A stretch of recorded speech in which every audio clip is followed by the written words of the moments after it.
Let's take a drive to Douglas, Washington, and take a look around. It's nestled in a small valley where Highway 2 rolls down into and then bends to continue out of. And just like that, you're out of town. Now, this isn't a ghost town, but it's about as close as you can get without being one. There's only a handful of people living here today. Information I've found says about 30. The homes that are being lived in are in great shape, except for an odd one here and there. The others, well, let's just say the ghosts in this ghost town are walking among the living.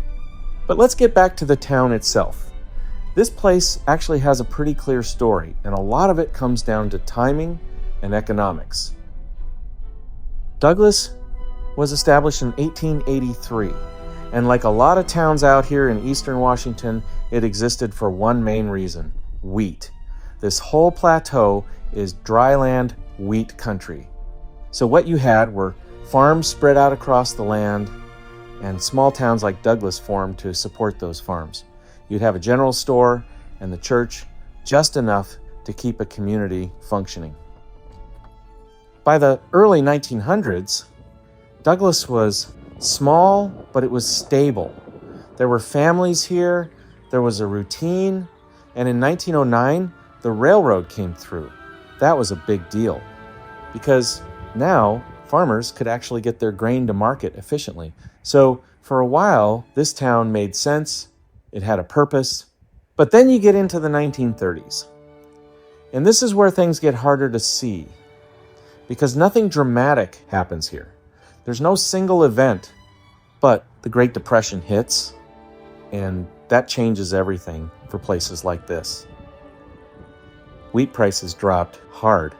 Farmers were making less money, and in a place like this, that affects everyone, because if the farms are struggling, the town that depends on them is struggling too.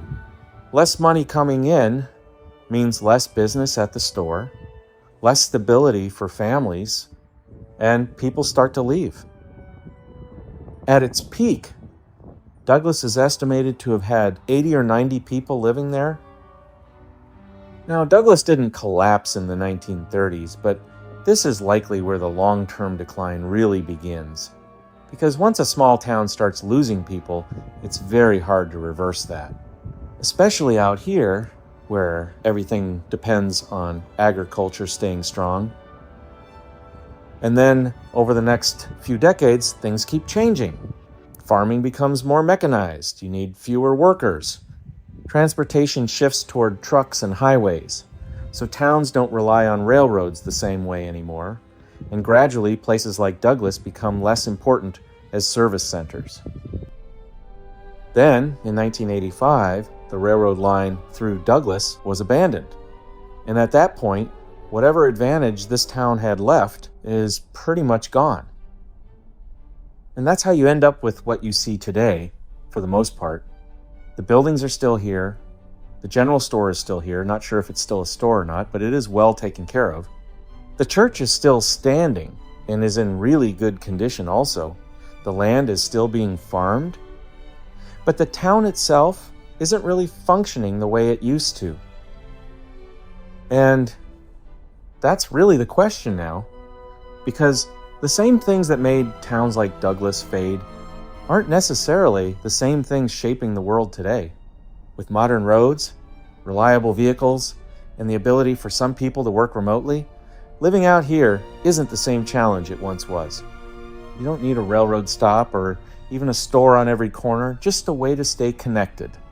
And in a strange way, places like Douglas might actually be better positioned now than they were 30 or 40 years ago. It may never be a big town again, but it doesn't have to be. Because for the right kind of person, quiet, lots of space, and a place like this might be exactly what they're looking for. And maybe that's enough to keep towns like Douglas from disappearing entirely. I hope you've enjoyed this little drive through this little town of Douglas. As we continue to speed out of town in reverse, please consider giving the video a thumbs up. And if you enjoy content like this and want to see more in the future, hit that subscribe button. I'll see you in the next video. Bye bye.